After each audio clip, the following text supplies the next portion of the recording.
and welcome to the Enid High News Show. We're going to start off today with a skit about carpooling.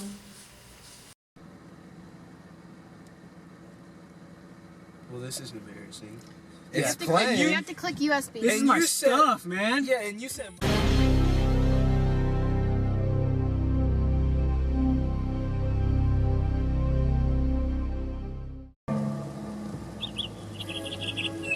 Well, you like my music? Bro, what the heck is this? Your taste in music sucks. Here, give me the... No.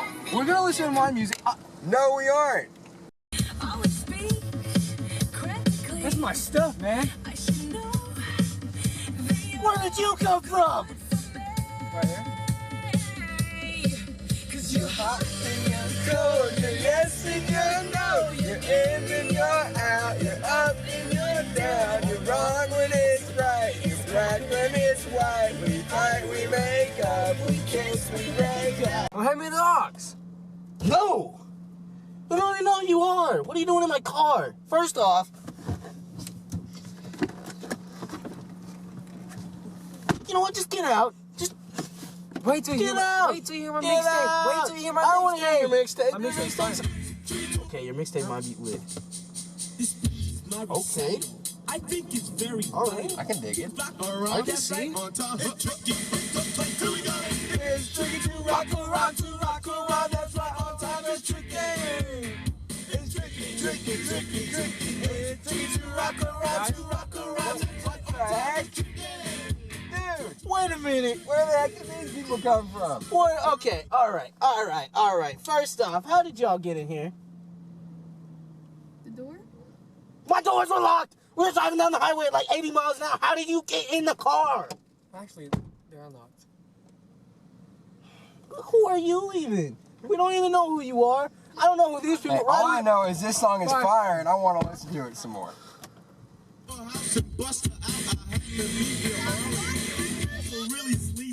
You want Whataburger? Let's go! Let's do it.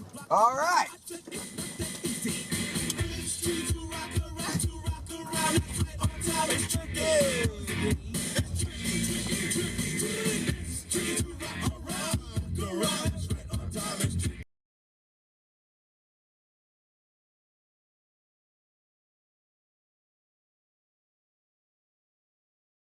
Kirkland Taylor, and I'm here interviewing with Mr. Fitz.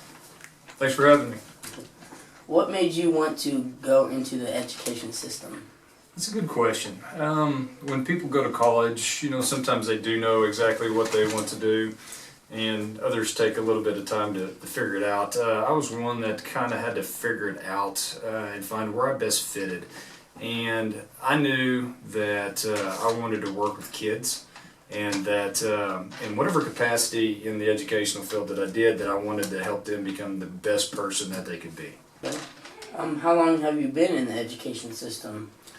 I started in 1998. Started off with, teaching and coaching. Did that for multiple years until I switched into administration. Do you want to work at Enid High? Enid High is a very unique place, and basically it's an extension of where I was already at. Okay, so coming from a middle school in Enid, and we all know that there's 3 different middle schools, so we have our own little environments, right, based off of where we're at, and kind of how we build things. And the high school is all 3 of those coming in together at one time. And I know I had a great time at Longfellow, but I wanted to experience the whole, and experience a different challenge, So, in many ways that's why I wanted to come up to the high school. Have you ever lived in Enid, Oklahoma your whole life? I have not lived in Enid, Oklahoma my whole life. I am from southern Oklahoma. Went to college at Southwestern, and essentially my wife and I decided whoever got the job first, that's where we would go, and so we ended up here in Enid. But I've been here longer here than I had where I was originally growing up, so Enid is my home. Okay. How do you build leadership in this school? Well, I'd like to think I help set an example of how you carry yourself, how you act, how I interact with people. So once kids see how I interact with them, hopefully they use that the next time they have to deal with somebody or a situation. With teachers, I like to think that I empower them to do what they need to do in order to be successful, and then give them the support that they need. Describe one thing you would like to achieve by the end of this year. Well, coming from the middle school, obviously I'm going to go back to that and then get back to the high school. I was very familiar with one building, right? So my main goal this year is to get used in all the different policies, procedures, how Enid High School runs, and really get to know the teachers that I work with daily that are instructing you guys. Thank you for your time. Hey, I appreciate you.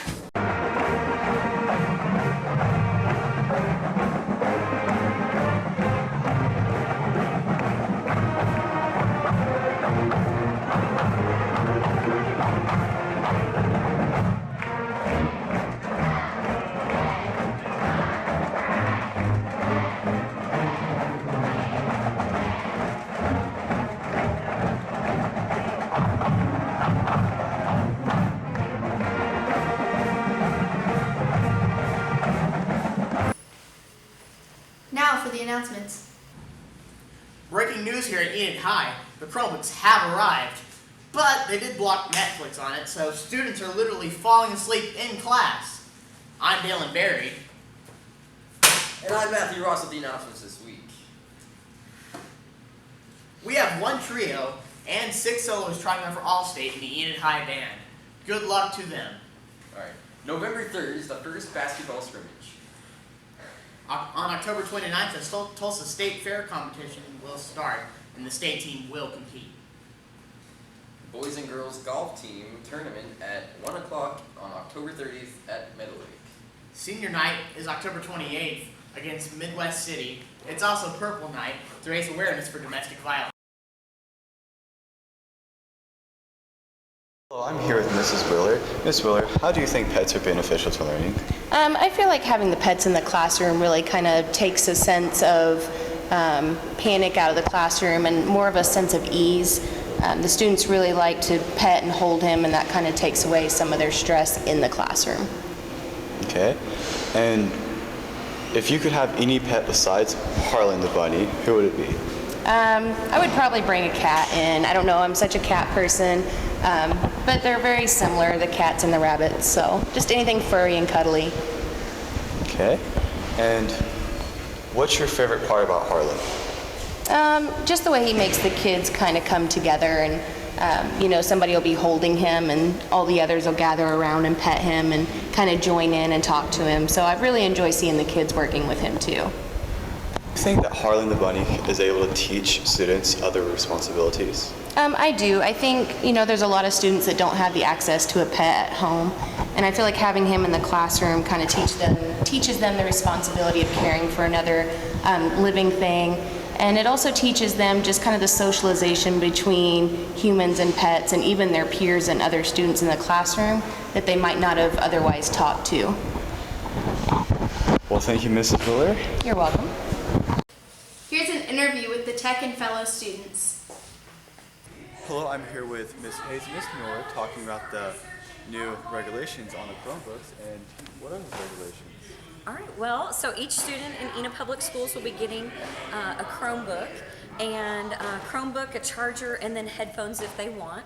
They'll need those headphones for classwork or such, whatever the teacher's requirements might be.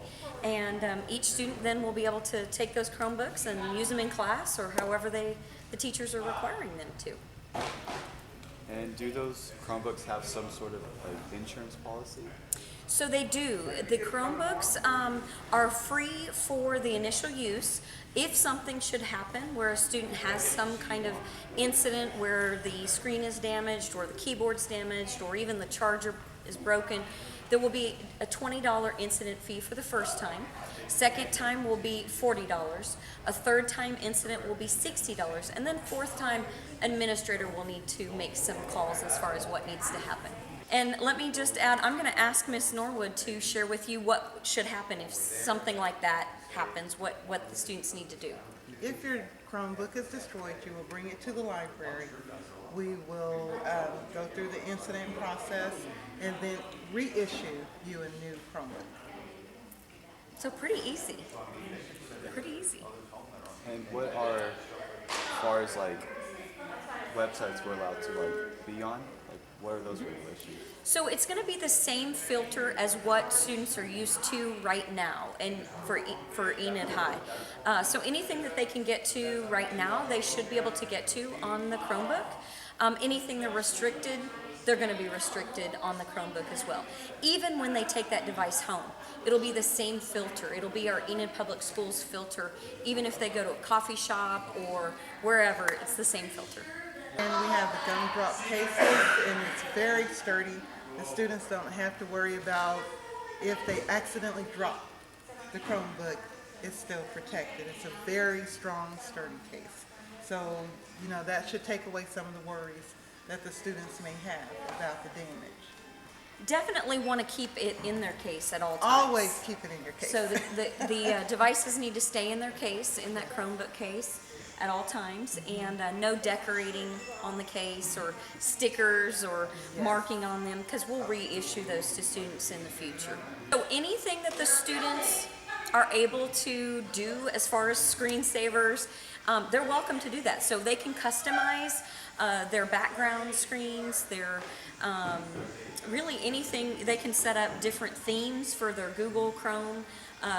Really all of that is up to the students. There are some regulations. They won't be able to just download any app from the Chrome Web Store. There will be some restrictions, but for the most part it's pretty open. So I heard you are able to have like online books for your classes? Yes. So if the students, if the course already has an online textbook and it's web-based, the students will be able to access those on the Chromebook as well. So it just depends on the course. Do you know? And that's on the newer textbooks that they have the online website access. And also if you have ebooks, maybe you're in a college English class, or if you're just wanting to check out an ebook, electronic book, you can also read that on your Chromebook. So there are some available hotspots. The brand is called Khajiit, and those will be located in the library for students to check out and take home with them, so that they can have Wi-Fi at home if they don't have Wi-Fi at home. So that would be something that they would just go to the library, check out, and then bring them back when they're done using for a limited time, and then they would be able to use the Wi-Fi. I do want to mention too that the Chromebooks can function offline. So most of the time you're going to want to be online using Wi-Fi, but if someone doesn't have Wi-Fi at home, you can set it up so that those Chromebooks can work offline for 3 applications: Google Docs, Google Slides, and Google Sheets. So those 3 applications, if teachers assign them a project, they can work on those 3 applications without having Wi-Fi. So basically now we have no excuses. No excuse. No excuse. Well, darn. Yes, I yes, tried. yes. Well, thank you so much. Yes, you're welcome. Anything else you need, let us know. Feel free to come to the library. Thank you for watching EHS News. See you next week. Oh, say does that star